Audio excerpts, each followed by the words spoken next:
නේ ඔන්ලයින් ළමයින්ට පාපොච්චාරණ කොලයක් නෙමෙයි පාපොච්චාරණ Google ෆෝම් එකක් දෙන්න. හරි. ඒ කියන්නේ මේ පාපොච්චාරණ සංකල්පය මේ විදිහ ඔයගොල්ලෝ සමහරක් විට අහලා ඇති. ඔයගොල්ලන්ට අපි කොලයක් දීලා තියෙනවා ෆිසිකල් ළමයින්ට තාම හම්බෙලා නැත්නම් හම්බෙයි. ඔයාලට තියෙන්නේ ඔයගොල්ලෝ A level කාලය තුල කරපු පව් ලියන්න තියෙන්නේ මේකේ. පව් කියන්නේ පින්පව් වල පව් නෙමෙයි. A level වැඩේ ඇතුලේ ඔයගොල්ලෝ පසුතැවෙන තැන් ඇතිනේ. ඒ කියන්නේ අපරාධය අර වෙලාවේ මෙහෙම නොකරා නම් නැත්තම් මේ තීරණ නොගත්තා නම් මෙහෙම වුණා නම් අරකයි මේකයි කියලා ඕගොල්ලන්ගේ පසුතැවීම් ටිකක් තියෙනවනේ.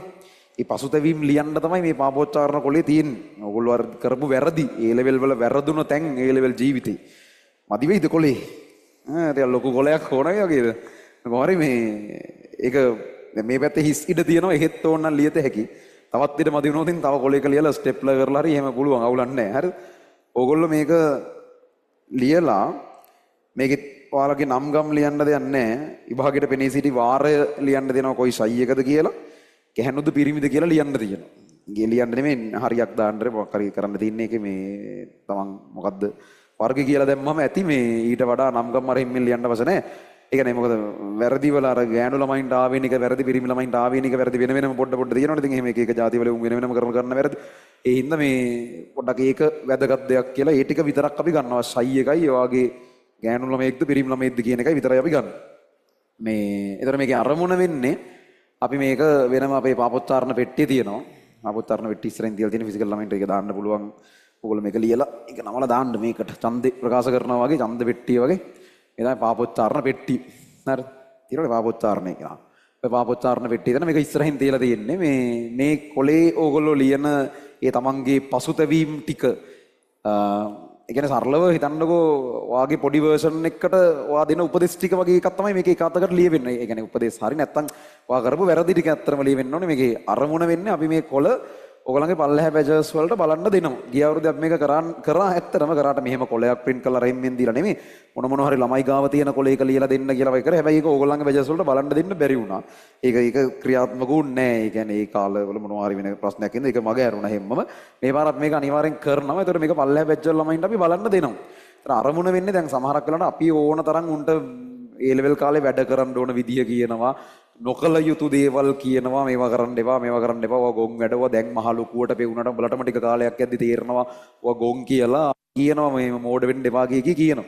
හැබැයි අපි කිව්වට ඒක ළමයෙකුට ගොඩක් කලාවට ගන්නද මෙහෙමනේ. ඉතින් පොඩි ගානේ ඉඳන් ළමයි දැකලා ඒ තමයි අම්මලා වෙන්න පුළුවන් ගුරුවරු වෙන්න පුළුවන්. ඉතින් හැම එකටම එපා කියන එකනේ කරන්නේ. ඒතකොට ඒක ඒගොල්ලන්ට සමහරක් වෙලාවට තවත් එපා කීමක් පමණක් වෙන්න පුළුවන්.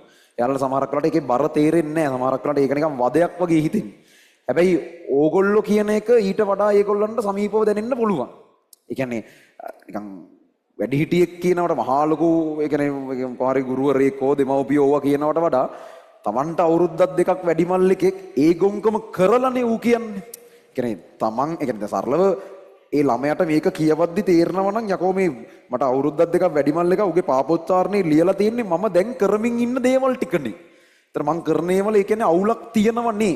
තව අවුරුද්දක් එකමාරක් යද්දී මමත් ඒ කියන්නේ මෙහෙම මේව ගැන පසුතැවෙයිද කියන එක ඒ ළමයාට හිතුනොතින් සමහරක් විට ඌ වෙනස් වෙන්න ඉඩ තියෙනවා වෙන කිසිම දෙයකට වඩා. අපි කොච්චර කට කැඩෙනකන් කිව්වත් ඌ හැදෙන්නේ නැති දේවල් එහෙම කොලයක තමන් දැනට කරමින් ඉන්න දේවල් ටික තමන්ට අවුරුද්දක් දෙකක් වැඩිමල් ළමයෙක් විභාගෙ කිට්ටු වෙලා එන පසුතැවීමකින් ලියලා තියෙනවා දැක්කොත් ඒක උට සමහරක් විට පොඩ්ඩක් හිතන්න යමක් ඉතුරු කරයි. සමහරක් විට ඌ සම්පූර්ණ වෙනස් ජීවියෙක් වෙන්න පුළුවන් ඒකේ. සමහරක් විට මෙලෝදයක් නොගන්නත් ඉඩ තියෙනවා. ඉතින් එහෙම වෙන්න පුළුවන්. නමුත් හිතන්නකෝ එකෙක් දෙන්නෙක් හරි තමන්ගේ ලයිෆ් එක වෙනස් කරගත්තා කියලා මේක දිහා බලන්න. කියන්නේ තමන් යන්න තිබ්බ ඉරණම නැතුව මොකද තැනකට මේකින්ද ළමයෙක් දෙන්නෙක් හරි තමන්ගේ ඒ ලයිෆ් එක චේන්ජ් කරගත්තා කියන්නේ.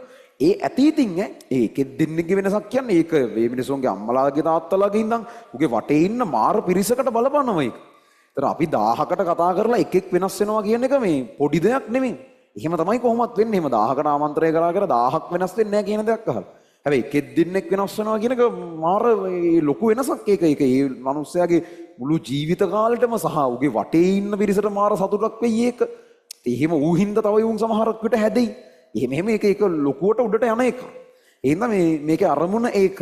එතකොට ඒකට ඉතින් අපිට ලියන්න බෑ ඒක. ඕගොල්ලෝ තමන් කරපු ගොංකම් මතක් කරලා ඒ තමන්ට ආයේ chance එකක් හම්බුනොත් තමන් කොයි විදිහටද ඒක කරන්නේ? තමන් මොනවද නොකරන දේවල්?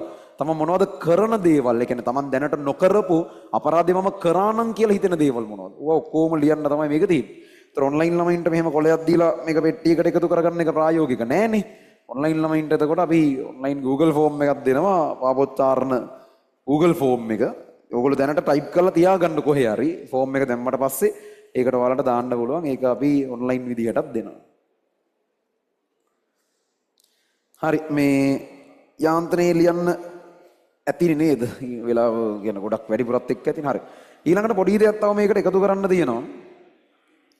දැන් කොහොම හරි ළමයි මේගොල්ලන්ගේ සංගණන වලින් ප්‍රතිඵල වශයෙන් අවසානයේ OH හම්බෙනවනේ. මේ ෆිසිකල් ළමයින්ට ඕක දැන් කියන ඉන්ටර්වල් එක හම්බ වෙනවනේ තව පොඩ්ඩකින්. ඉන්ටර්වල් එකේ ලියලා මේකට දාන්න පුළුවන්. නැත්නම් Tamanට ගොඩක් හිතලා ලියන්න ඕන නම් වෙලාව අරගෙන ගෙදරදී ලියලා හරි මේකට දාන්න පුළුවන්. අවුලක් නැහැ. මම තියරි එකේදී ළමයින්ට දුන්නා. ඒතකොට ඒගොල්ලන්ට ආයෝක අදාළ වෙන්නේ නැහැ. මේ තියරි ළමයි මෙතන ඉන්නවනම් රිවිෂන් ළමයින්ට එහෙම ලියලා දාන්න පුළුවන්. ඕනනම් ගෙදර ගිහින් ලියලා ලබන සතියේත් මේ පෙට්ටිය තියෙනවා. ලබන සතියේත් ඕනනම් ලියලා දාන්න පුළුවන්. ඊට පස්සේ දිගටම නෑ. ලබන සතිය ඇතුළත ලියලා දානවා නම් ඒක දාලා ඉවරයක් කරන්න.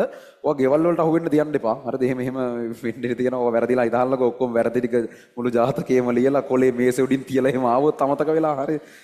ඉතින් ගෙදර යන්න නෙමෙයි.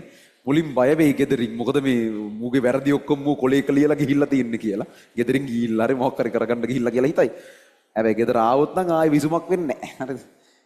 කොහොම හරි මේ ඒ වැරද්ද කරගන්න එපා. ගෙදර අරන් ගිහිල්ලා ලියනවා නම් අනිවාර්යෙන් මතක ඇතුව ලියලා ඉවර වුණ වහාම ඒක බෑග් එකකට හරි Tamanට විතරක් අදාළ තැනකට කොහේ හරි ඒක හංගලා තියාගන්න. අම්මලට තාත්තලට අවු වෙන්න දෙන්න එපා. මහා විනාශයක් වෙන්නේ උඹලාගෙන තියෙන සියලු ප්‍රතිරූපය ඉවරයි. හරි මේ මොකද කතාවට එමුකෝ. මං කීකේ හිටියේ